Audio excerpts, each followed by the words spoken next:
শ্রী শ্রী নাম চিন্তামণি কিরণ কলিতা অষ্টাদশ প্রকাশ শ্রী মহামন্ত্রের মুক্ত প্রগ্রহেয় মহামাহাত্ম্য মজ্জয়ন্ত জগৎ প্রেমী বিজয়ন্তাং তদাবহা।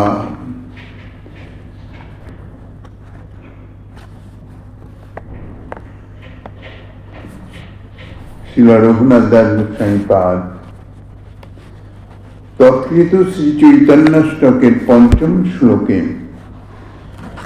নিজত্তে গৌরিয়াং জগতি পরিগৃহ্য প্রহূয়মান হরে কৃষ্ণে তে গণনবিধিনা কীর্তয়ত ইত্যাদি বাক্যে শ্রীমন মহাপ্রভু কর্তৃক তদ অনুগত গৌরীয় বৈষ্ণবগণকে জগতে নির্জন রূপে স্বীকার করে তোমার সংখ্যা নির্ণয় সহকারে হরে কৃষ্ণ মহামন্ত্র কীর্তন করো।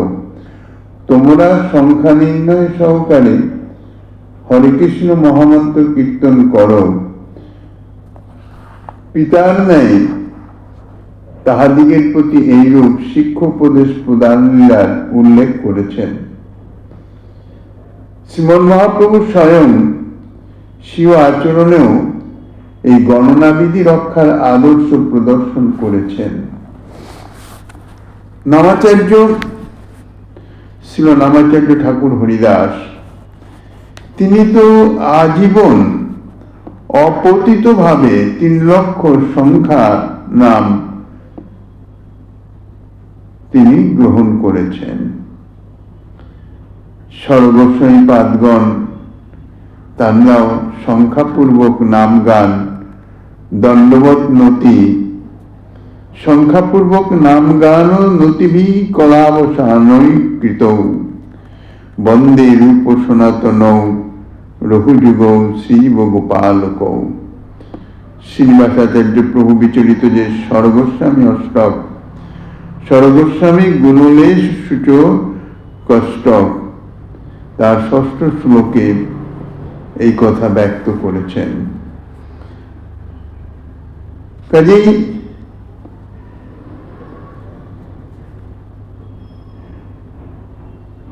শ্রী স্বয়ং রঘুনাথ দাস গোস্বামীপাদ তিনি প্রত্যহ তাঁর যে দিনচর্যা ছিল 3 লক্ষ নাম তো গ্রহণ করতেন, সহস্র দণ্ডবত করে লয় লক্ষ নাম 2 সহস্র বৈষ্ণবের নিত্য পরনাম।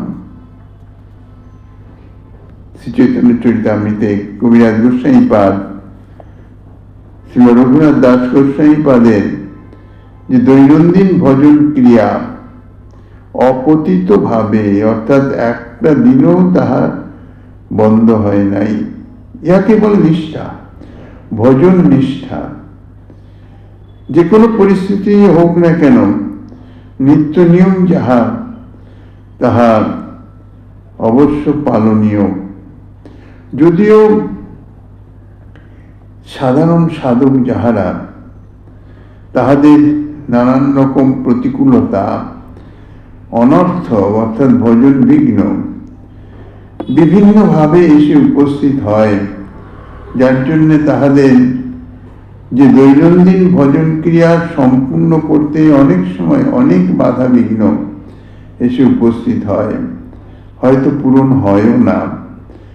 এমন এমন পরিস্থিতি যে পূর্বাপর সংযোগ আছে, কোনো বিশেষ অনুষ্ঠান উৎসব অনুষ্ঠান আদি আসলে তাহাতে তো বাধা সৃষ্টি হয়ই।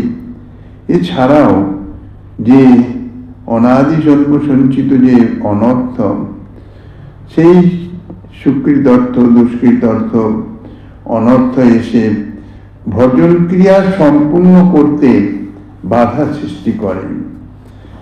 কিন্তু তবুও আমাদের গোস্বামীগণের আদর্শ তাহাকে অনুসরণ করে চেষ্টাটা চালিয়ে যেতে হয়।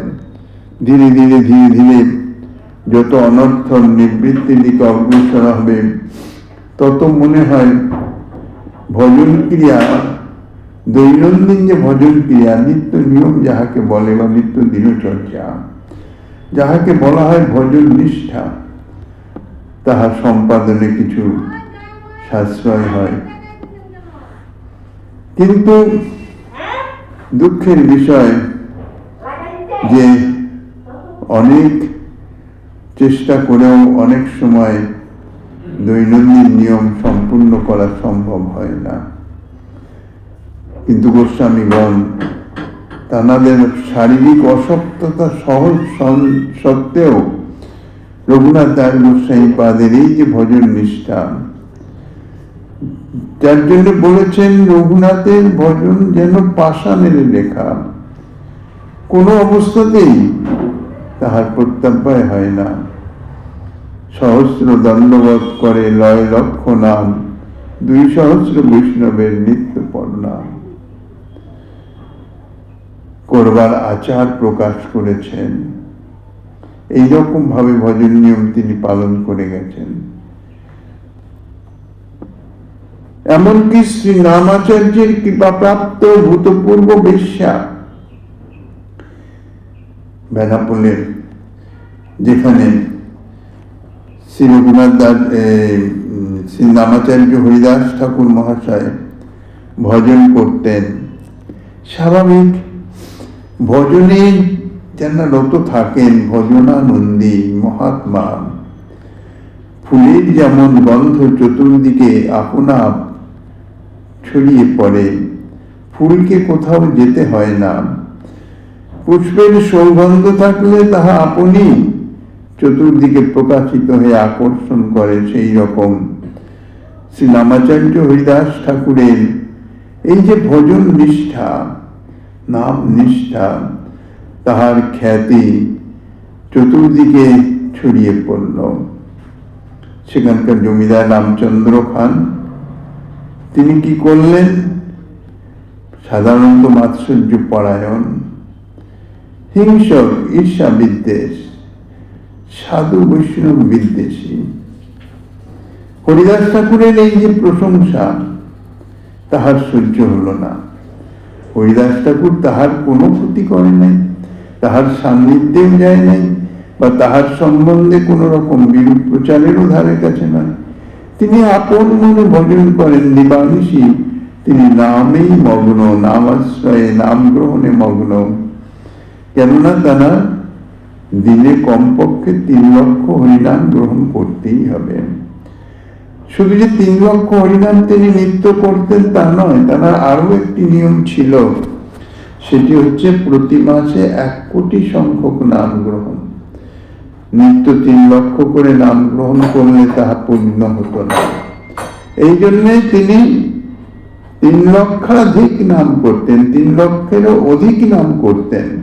কোনো কোনো দিন হয়তো সেটি যদি সম্ভব না হয় কোনো কারণে, তো কমপক্ষে ন্যূনতম 3 লক্ষ নাম উনি করতেনই, এবং মাসান্তে কোটিজন সংখ্যা তিনি পূরণ করতেন। কাজে তিনি তার ভজনে মগ্ন, কিন্তু এই যে তার ভজন অভিনিবেশ, তার সৌরভে চতুর্দিক থেকে ভক্তবৃন্দ তাহার প্রশংসা করেন, তাহার সান্নিধ্যে হয়তো আসেন, সঙ্গ কামনা করেন। ইহাই জমিদার বিদ্বেষ পরায়ণ রামচন্দ্র খানের পছন্দ হলো না, ঈর্ষায় জর্জরিত হতে থাকলো। কি করে তাকে অপদস্থ করা যায়, ইহাকে বলে মাৎসর্য। এই মাৎসর্য রিপুই বড় ভয়ঙ্কর, জীবকে যে কোথা থেকে কোথায় পরিচালিত করিয়ে দেয় তাহা বলা অত্যন্ত দুরূহ। কি করে নামাচার্য হরিদাস ঠাকুরের চরিত্র হনন করা যায়, একেবারে মোক্ষম ঔষধ ব্যবহার করবার চিন্তা করলেন। কামিনী আর কাঞ্চন, এ দুটি হচ্ছে জগতের সবচেয়ে বেশি আকর্ষণীয়, মানুষকে বিপদগামী করে। কাঞ্চন বাহ্যিক দিক দিয়ে দেখতে অতটা মনে হয় না, কিন্তু যদি অতিরিক্ত কাঞ্চন থাকে, অর্থাৎ প্রয়োজনের অধিক অর্থ যদি থাকে, তাহলে কিন্তু অর্থের স্বভাব হয় করায় সেই কর্ম যাহাতে জগতে বাড়ে ভববন্ধ। অর্থাৎ সংসার বন্ধন বৃদ্ধি করাই হচ্ছে অর্থের কাজ। এই জন্যই বলা হয়েছে অর্থ অনর্থের মূল। অর্থ অনর্থের মূল হয় কখন? যখন প্রয়োজন অতিরিক্ত অর্থ তাহার সান্নিধ্যে থাকে। তাই এখানে হরিদাস ঠাকুর তিনি নিষ্কিঞ্চন বৈষ্ণব, অর্থ স্পর্শই করেন না, কাজে সেখানে অর্থ দিয়ে কোনো কাজ হবে না। তার থেকে আরো যে প্রয়োজনকারী সেটি হচ্ছে কামিনী। একে তো নবীন বয়স, কাজে এই সময়ে কামিনীর মোহ পরিত্যাগ করা অত্যন্ত কষ্টকর, অত্যন্ত কঠিন। আর স্বাভাবিকভাবে যার যেরকম ভাব সে অপরকে সেই ভাবেই ভাবিত অনুভব করে, যে যেরকম সে অপরকে সেই রকমই মনে করে। কাজে কামিনী কাঞ্চনের বশীভূত দাস রামচন্দ্র খান মনে করলেন হরিদাস ঠাকুর নবন যুবক, কাজে কামিনী দিয়ে তাহাকে আবদ্ধ করা হবে, অপদস্থ করা হবে, তাহার চরিত্র নষ্ট করা যাবে। সুন্দরী বেশ্যাগণকে আহ্বান করে তাদের বললেন হরিদাস ঠাকুরের চরিত্র হনন করবার নিমিত্ত।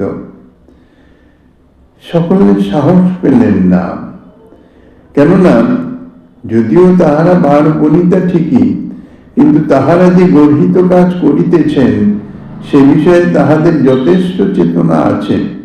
হয়তো কোনো প্রকারে কোনো বাধ্যবাধকতায় বা পরিস্থিতিতে তাহারা সেই কাজ করতে বাধ্য হন, কিন্তু সহজে কেহ এই কাজে রত হন না। কাজেই স্বাভাবিকভাবে কেহই রাজি হলেন না, কেননা তাহাদের ধর্ম ভয় আছে। একজন ভজননিষ্ঠ মানুষ, যাহার প্রশংসা চতুর্দিকে তাহার খ্যাতি প্রকাশিত হয়েছে, সেই একজন সৎ সাধু মানুষ তাহার চরিত্র হনন করতে যাব অকারণে, তাহাতে অপরাধ হবে, পাপ লাগবে। এই জন্যে কেহই প্রায় রাজি হলেন না। কিন্তু একজন সুন্দরী রমণী বারবনিতা, তার মধ্যে তার সৌন্দর্যের অহংকার রয়েছে। সেই অহংকারের বশবর্তী হয়ে রামচন্দ্র খানকে বললেন, কোনো চিন্তা করবেন না, আমি আমার রূপ লাবণ্যের প্রভাবে 3 দিনের মধ্যেই আমি তার চরিত্র নষ্ট করে দিব। রামচন্দ্র খান অত্যন্ত সন্তুষ্ট হলেন, বারবনিতাকে পাঠিয়ে দিলেন। কি করবে না করবে সেটি তার নিজস্ব কলা। সন্ধ্যার প্রাক্কালে হরিদাসের কুঠিতে গিয়ে উপস্থিত হলেন। সুন্দর সহ্য বলে মনমোহিনী, আকর্ষণীয়, যেমন তার রূপ তেমনি তার সাজসজ্জা, যাহাতে স্বাভাবিকভাবে কামোদ্দীপক। কিন্তু দুটো জগৎ আলাদা, একটা প্রাকৃত জগৎ, একটা অপ্রাকৃত জগৎ। ভজন হইতেছে অপ্রাকৃত জগতের বিষয়। সেই অপ্রাকৃত জগতে অর্থাৎ ভজনে যদি কাহারও মন নিবেশিত থাকে, তাহাকে সেই অপ্রাকৃত জগতের সেই রসাস্বাদন থেকে প্রাকৃত জগতের কোনো রসই আকর্ষণ করতে পারে না, সর্বদা অসম্ভব। যদি সত্য সত্যই অপ্রাকৃত সেই ভজনে তার মনোনিবেশ থাকে। তা গিয়ে বসলেন কুটিরের দ্বারের প্রান্তে, অর্থাৎ দ্বারের সম্মুখে। হরিদাস ঠাকুর তিনি আপন মনে নাম করিতেছেন। ইঙ্গিতে বসতে বললেন, কেননা সাধু মহাজন কাউকে প্রত্যাখ্যান করেন না, সবই ভগবত ইচ্ছা, কেন নিজের কর্তৃত্ব নাই। যা কিছু ঘটিতেছে ভগবত ইচ্ছায় ঘটিতেছে এবং তাহা পরম মঙ্গলই হইবে, এই হচ্ছে দৃঢ় বিশ্বাস। আর বাস্তবিক পরম মঙ্গলময়, তাহার পালনীয় এই জগৎ, কাজেই কোথাও অমঙ্গল কিছু হতে পারে না। কেউ তাহা বিশ্বাস করে, কেউ বিশ্বাস করে না। যাহারা তাঁর আশ্রিত তাঁরা বিশ্বাস করেন পরম মঙ্গলময় প্রভু যাহাই যে অবস্থায় হোক না কেন তাহাতে অবশ্যই মঙ্গলই হইবে। এই জন্য কোনো প্রতিবাদ নাই। বেশ্যা বসে রইলেন, হরিদাস ঠাকুর নাম করিতেছেন, শ্রবণ করিতেছেন। আকার ইঙ্গিতে তার অভিলাষ কি কারণে এসেছে আকার ইঙ্গিতে তাহা প্রকাশ করতে লাগলেন, কিন্তু হরিদাস ঠাকুরের দৃষ্টি তো তাহাতে নাই। কেননা তিনি তো অপ্রাকৃত শ্রী নামের সঙ্গেই, নামের মধ্যে নাম রসে নিমজ্জিত হয়ে আছেন। কাজে প্রাকৃত রস তাহার ধারের কাছেও পৌঁছাতে পারে নাই। ধীরে ধীরে যখন রাত্রি শেষ হয়ে গেল, তখন সেই বারবনিতা রমণী তিনি কি করবেন, উসকুস করছেন, এখন তো যেতে হবে। কারণ যাহারা বারবনিতা, যাহারা রাত্রিবিলাসিনী, তাহারা তো দিনের বেলায় প্রকাশমান হন না। তাদের অন্ধকার জগতেই বিচরণ, অর্থাৎ অন্ধকার রাত্রিতেই তাদের যাহা কিছু কারিকুলি। হরিদাস ঠাকুর বললেন, আমার নিত্য নিয়ম নাম সংখ্যা পূরণ হয় না, এই কাজেই তোমার অভিলাষ তাহা পূরণ করতে পারলাম না। নাম সংখ্যা পূরণ হলেই তুমি যা চাও তাহা পূর্ণ হবে। হরিদাস ঠাকুর তাকে আশ্বাস দিলেন, তুমি যা চাও তা পূর্ণ হবে, কিন্তু এখন নহে। অর্থাৎ এখন তোমার মনে যে বাসনা, সে বাসনা পূরণের কথা কিন্তু হরিদাস ঠাকুর বলেন নাই। বলছেন আমার নাম সংখ্যা পূর্ণ হলে, ব্রত সম্পূর্ণ হবে, তারপর আমি তোমাকে অঙ্গীকার করব। অর্থাৎ তখন তুমি যাহা চাইবে তাহা পূরণ করব। সাধু মহাত্মাদের কথা, তাহাদের ভাব, তাহা অত্যন্ত দুর্বোধ্য বিষয়। বাহ্যিক দিয়ে তাহা অনুভব করা যায় না। হরিদাস ঠাকুর বললেন যে সংখ্যা পূর্ণ হলে, অর্থাৎ আমার ব্রত সাঙ্গ হলে তোমার যা অভিলাষ তা পূর্ণ করব। স্বাভাবিকভাবে বেশ অত্যন্ত আনন্দিত হলেন, কেন এখন যে তার মনের ভাব, তার যা কামনা, এখন তো তাই আছে, কিন্তু ব্রত পূর্ণ হলে যে তার মনের কি পরিবর্তন হবে সে সম্বন্ধে তো সে তো জানে না, সেটা জানবার কথাও নয়। দ্বিতীয় দিন তাও ওইভাবে গেল, কিন্তু এই যে মহৎ সঙ্গের প্রভাব, দ্বিতীয়ত মহতের মুখে ভগবত নাম শ্রবণ, শ্রবণাঙ্গ ভক্তি হচ্ছে নববিধা ভক্তির প্রথম ভক্তি। তাও আবার হরিদাস ঠাকুরের মতন একজন পরম ভাগবতের শ্রীমুখ নির্গিত যে হরিনাম, প্রখর শক্তিশালী অমোঘ ঔষধ। বেশ্যার অন্ধকার জগতে যে কামনা কলুষিত মন, তাহার প্রথম দিন থেকেই তাহা পরিষ্কৃত হতে শুরু করেছে। প্রথম দিনের সংবাদ রামচন্দ্র খানকে জানিয়ে দিয়েছেন যে আজকে আমাকে কথায় অঙ্গীকার করেছেন, কালকে নিশ্চয়ই আমাকে কাজে অঙ্গীকার করবেন। দ্বিতীয় দিন এসে বসছেন, নাম শ্রবণ করছেন, কিন্তু কিছু পরিবর্তন হয়ে গেছে বেশ্যার নিজের অগোচরে। কি পরিবর্তন? মধ্যে মধ্যে নিজেও নাম কীর্তন করছেন, অর্থাৎ নাম উচ্চারণ করছেন। বেশ্যার আবেশে, অর্থাৎ সে যে ইচ্ছা করে করছে তা নয়, এটি মহৎ কৃপার ফলে অবশভাবে সে নাম করছে মধ্যে মধ্যে। এইভাবে করতে করতে দ্বিতীয় দিনও চলে গেছে, মানে চিত্তের যে কলুষতা তা প্রায় সমাপ্ত।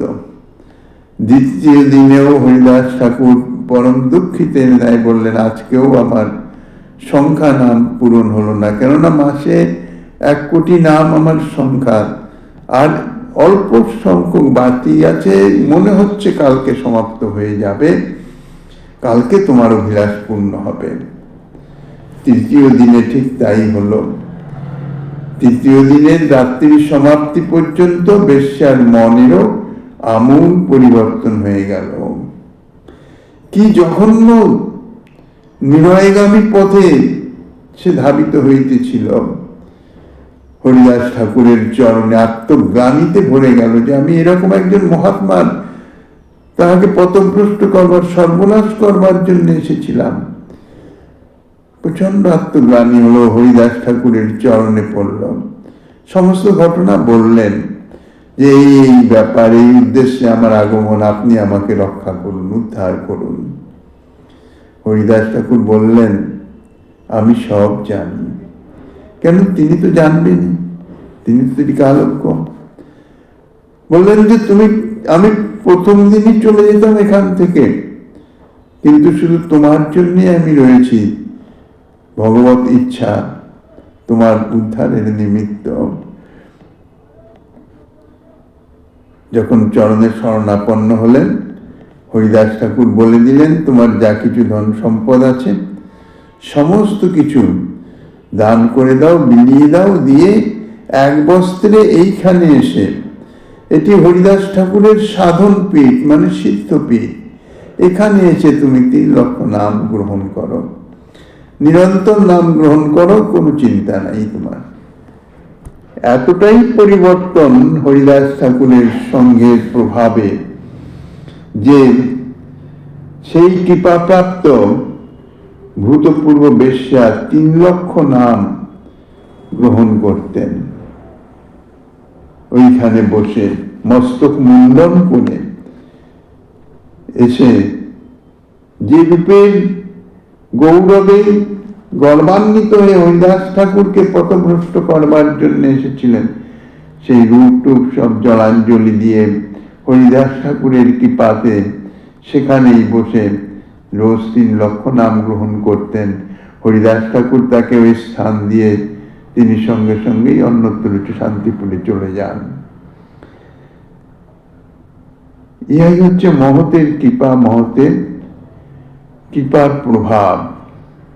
কাজেই শ্রী রামাচার্যের কৃপাপ্রাপ্ত সেই ভূতপূর্ব বেশ্যা তিনি 3 লক্ষ নাম সংখ্যাপূর্বক গ্রহণ করতেন। তারপর নবদ্বীপ লীলায় দেখা গেছে জগাই মাদাই উদ্ধার করেন। জগাই মাদাই উদ্ধার লাভ করে তাহাদেরও দিনচর্যা ছিল প্রত্যহ 2 লক্ষ কৃষ্ণ নাম গ্রহণ করতেন। মহাপ্রভুর ভিক্ষাদাতা ব্রাহ্মণগণ লক্ষ নাম সংখ্যা রক্ষা করবার আদর্শ প্রদর্শন করেছিলেন। সেটি কিরকম? নীলাচলে মহাপ্রভুকে ভিক্ষা দিতেন, সন্ন্যাসী অর্থাৎ নিমন্ত্রণ করে প্রসাদ পাওয়াতেন। মহাপ্রভু হঠাৎ একদিন বলে, একজন দরিদ্র ব্রাহ্মণ নিমন্ত্রণের জন্য এসেছেন, মহাপ্রভু বলে বসলেন লক্ষপতি জানা আমি তার ঘরে ভজন করি না। সে ব্রাহ্মণ, দরিদ্র ব্রাহ্মণ, লক্ষপতি কার কথা, তার কাছে অতি সামান্য, যত সামান্য অর্থও মেলা মুশকিল। তিনি তো আকুল হয়ে গেলেন, বললেন প্রভু আমি অতি দরিদ্র ব্রাহ্মণ, লক্ষ কা কথা, আমার কাছে তো ধন সম্পদ কিছুই নাই, আমি কি আপনার সেবা থেকে বঞ্চিতই থাকব? প্রভু তখন বলেছিলেন আরে লক্ষপতি বুঝিস নাই, দিনে অন্তত 1 লক্ষ নাম গ্রহণ করতে হবে, তবে তার ঘরে আমি ভিক্ষা গ্রহণ করব। এই যে সংখ্যা রেখে নামের একটি যে বিশেষ শিক্ষা মহাপ্রভু তা প্রদান করেছেন। ব্রাহ্মণ ছাড়া তো মহাপ্রভু কখনো ভিক্ষা গ্রহণ করতেন না, তাই মহাপ্রভুর ভিক্ষাদাতা ব্রাহ্মণগণ লক্ষ নাম সংখ্যা রক্ষা করবার আদর্শ প্রদর্শন করেছেন। পরবর্তীকালেও শ্রীনিবাসাচার্য প্রভু, শ্রী নরোত্তম ঠাকুর মহাশয় এবং শ্রী শ্যামানন্দ প্রভু প্রমুখ মহাজনগণ, তাহাদেরও প্রত্যেকের অন্তত লক্ষ সংখ্যা মহামন্ত্র গ্রহণের প্রমাণ শাস্ত্রে পাওয়া যায়। কাজেই এই সমস্ত ঘটনা বা এই সমস্ত মহাজনগণের আদর্শ আচরণ, এর দ্বারা গণনাবিধির সঙ্গে মহামন্ত্র গ্রহণের অর্থাৎ সংখ্যাপূর্বক নাম গ্রহণের যে একটি অনিবার্যতা তাহা প্রমাণিত হয়েছে। জগতে কয়েকটি নিষ্ঠা গৌড়ী বৈষ্ণবগণের একান্ত পালনীয়: নাম নিষ্ঠা, ধাম নিষ্ঠা, ব্রত নিষ্ঠা, ব্রত অর্থাৎ একাদশী ব্রত নিষ্ঠা, তুলসী নিষ্ঠা। এই চারটি নিষ্ঠা যদি কেউ যথাযথ পালন করেন, তাহার আর দ্বিতীয়বার যে পুনর্জন্ম হয় এরকম শাস্ত্রে বলা নাই। তা নাম নিষ্ঠা মানে নির্দিষ্ট সংখ্যাপূর্বক নাম নিয়মিত যে কোনো পরিস্থিতিতেই হোক না কেন।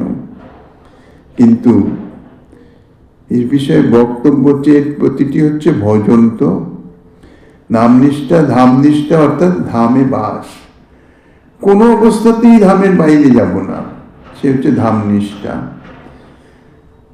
ব্রত নিষ্ঠা, একাদশী ব্রত, যে কোনো পরিস্থিতিতেই ব্রত যেন লঙ্ঘন না হয়, ব্রত নিয়ম যতটা সম্ভব রক্ষা করে ব্রত পালন।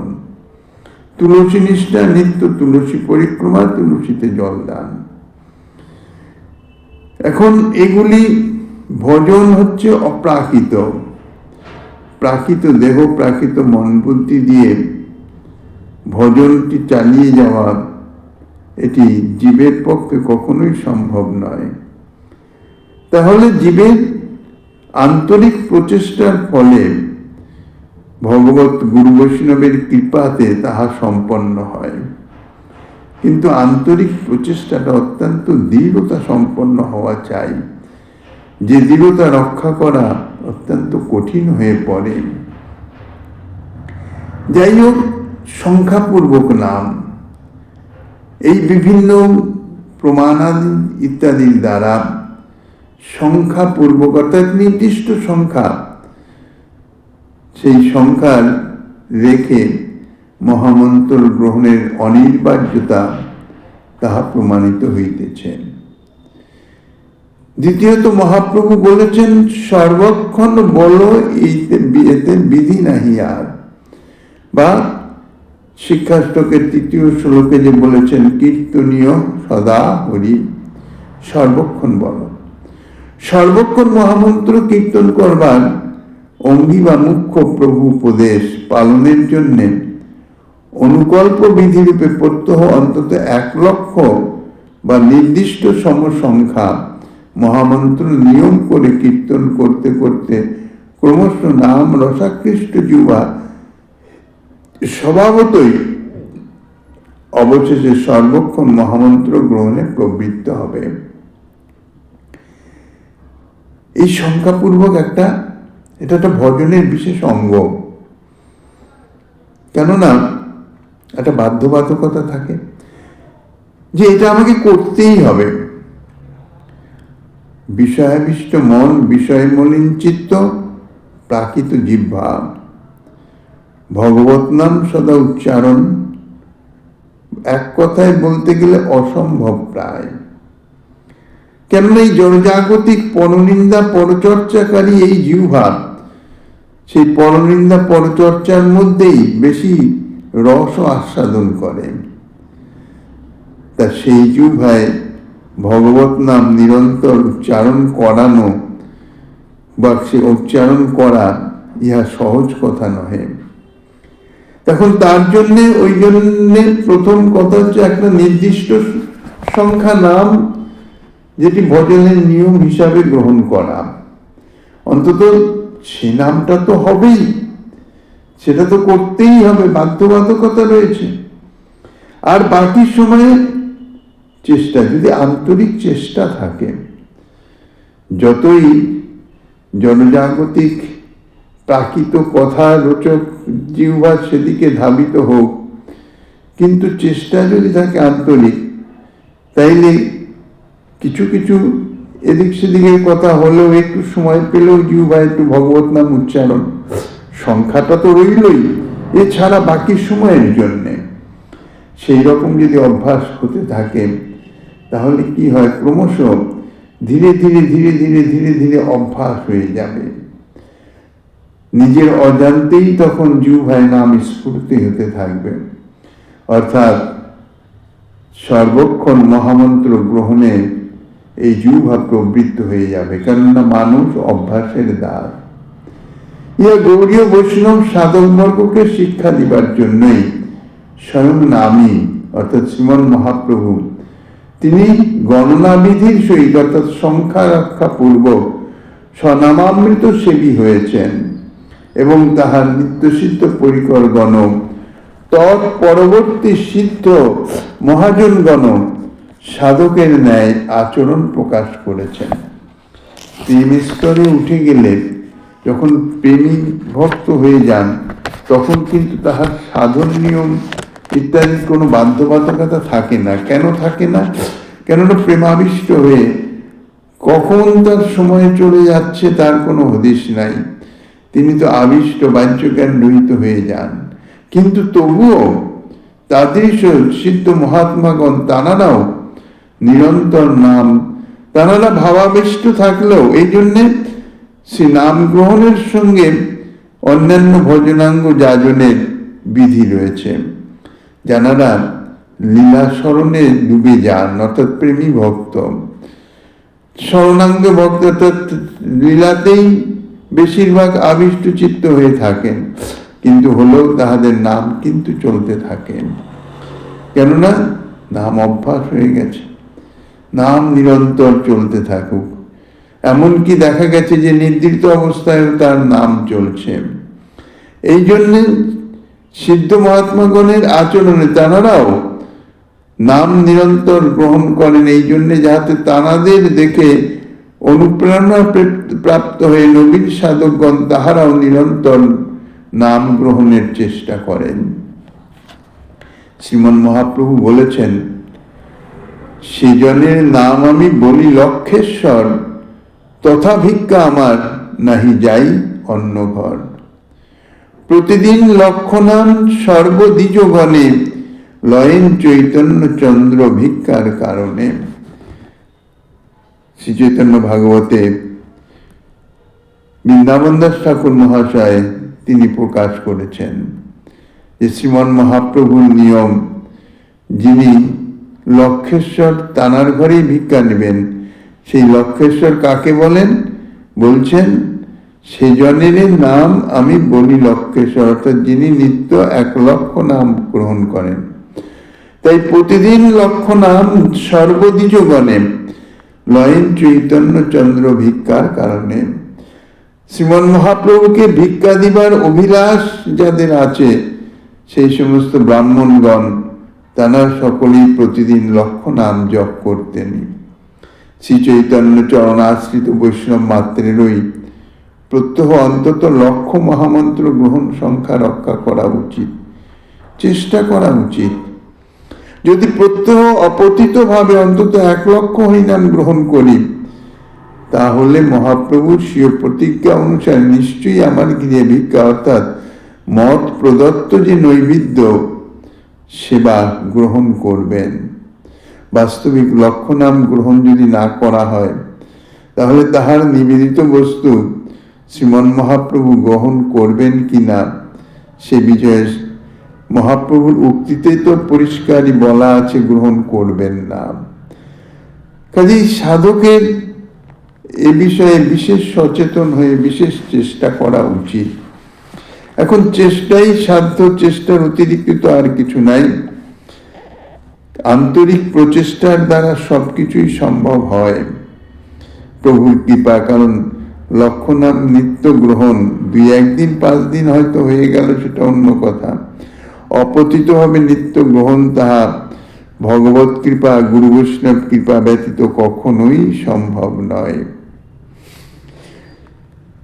প্রভুর এইরূপ সেবা সন্তোষের অনুসন্ধানেই তাহারা সংখ্যা রক্ষণ নিষ্ঠ হয়েন। তাহা কোনোদিনই ত্যাগ করেন না, ত্যাগ করতে পারেন না, কেননা তাহলে তো প্রভু আমার প্রদত্ত নৈবেদ্য গ্রহণ করবেন না। কিন্তু সর্ববিধি নিষেধ নিরপেক্ষ মহামন্ত্রকে বিধিবাদ্য বস্তুরূপে বিচার করে তাহারা সংখ্যা রক্ষা বা ব্রত নিয়মাদি পালন করেন না। কেননা মহাপ্রভু তো বলেই দিয়েছেন, সর্বক্ষণ বলো এতে বিধি নাহিয়া। সংখ্যা রেখে নাম করতেই হবে এরকম কোনো বিধি দেন নাই, কিন্তু সংখ্যা রাখাটাও বিশেষ প্রয়োজনীয়। এখন দুটি বিপরীত বস্তু তো একসঙ্গে অবস্থান করতে পারে না, সেই জন্য মহাপ্রভু এই নিয়ম প্রচলন করলেন যে লক্ষেশ্বরের গৃহ ছাড়া আমি ভিক্ষা গ্রহণ করি না। এ হচ্ছে সমস্ত সাধকগণকে নির্দিষ্ট সংখ্যা নাম গ্রহণে পরিচিত করা। কিন্তু সর্ববিধি কোনো বিধি অর্থাৎ সংখ্যাপূর্বক 1 লক্ষ নাম গ্রহণ করতেই হবে, এই জাতীয় বিধি যদি হরিনাম কীর্তন রূপ ভজনাঙ্গে যদি অর্পিত হয় তাহলে তো সর্বনিরপেক্ষ নাম হলো না। নাম কীর্তন তো সর্বনিরপেক্ষ হতে পারে না, তাহলে তো একটা অপেক্ষা রয়েছে যে অন্তত 1 লক্ষ নাম তাকে নিতেই হবে সংখ্যা গ্রহণ করে। তাই সর্ববিধি নিষেধ নিরপেক্ষ মহামন্ত্রকে বিধিবাদ্য বস্তু রূপে বিচার করে এই সংখ্যাপূর্বক নাম গ্রহণ তাহা নহে। সংখ্যাপূর্বক নাম গ্রহণ তাহা হচ্ছে তা প্রভুর মনঃসন্তুষ্টির জন্যে। নির্দিষ্ট সংখ্যক 1 লক্ষ 2 লক্ষ বা ততোধিক মহামন্ত্র গ্রহণও যেমন তাহারা অপচিত ভাবেই করেন, তদ্রূপ মহাপ্রভুর এই শ্রীমুখের আজ্ঞা অনুসরণে বিধি নিরপেক্ষ হয়েও সংখ্যা না রেখেও সর্বক্ষণ মহামন্ত্র কীর্তনও করেন। দুটোই চলছে, কেননা হরিনাম সংকীর্তন ভজনাঙ্গ কোনো বিধিনিষেধের আবদ্ধ নয়, উভয় রকম। তাই মহাপ্রভুর আদর্শ অনুপ্রাণিত বা অনুগত যে সমস্ত ভক্তগণ তারা মহাপ্রভুর সন্তোষের নিমিত্ত যেমন সংখ্যা রক্ষাও করেন তেমনি অসংখ্যত নামও করেন, সর্বক্ষণই বলেন। বলা বাহুল্য নাম কীর্তনের সংখ্যা রাখবার বা লক্ষেশ্বর হওয়ার প্রভু উপদেশ সর্বক্ষণ কীর্তনীয় অগণিত নাম গ্রহণেরই উপলক্ষণ মাত্র। লক্ষেশ্বর হতে যদি কোনো সন্তান ততোধিক সংখ্যক লক্ষের বা অগণিত মুদ্রার অধিকারী হন, তাহাতে পিতৃদেবের অর্থাৎ মহাপ্রভুর অধিকতর সন্তোষই হয়ে থাকে। কোনো অনুশীলন বা ব্যাপারকে সার্বকালিক অনুষ্ঠান বা অভ্যাসে পরিণত করতে হলে প্রথমে কোনো নির্দিষ্ট নিয়মের অধীন হতেই হয়। কেননা নিয়মপূর্বক নিরন্তর যদি না করা যায়, অর্থাৎ সাধন যদি না হয়, তাহলে তাহা অভ্যাসে পরিণত হয় না। নিয়ম গ্রহণ করতে করতে সেই অনুশীলনটি সর্বকালিক অভ্যাসে বা স্বভাবে পরিণত হয়ে যায়। স্বভাবে পরিণত হয়ে গেলেও পাছে শিথিলতা এসে যায়, এই জন্য নিয়মটি বা ব্রতটি পরিত্যাগ করা হয় না। অভ্যাসে পরিণত হলেও তাহা রক্ষা হয়, রক্ষা করে সেই অভ্যাস মতো তাহা করে যেতে হয়। কেননা যদি অভ্যাস চেষ্টাটি হারিয়ে যায় তাহলে শিথিলতা এসে পড়তে পারে এবং তার ফলে নিয়মটি বা অভ্যাসটি ছুটে যেতে পারে। বিশেষত ভক্তিরাজ্যে কোনো নিয়মই অনিত্য বা সাময়িক সাধন নয়। এই জন্য ভক্তি সাধকগণ কখনো কোনো নিয়ম, যে নিয়ম তিনি গ্রহণ করেন তাহা কখনো পরিত্যাগ করেন না। পরবর্তী আশ্বাস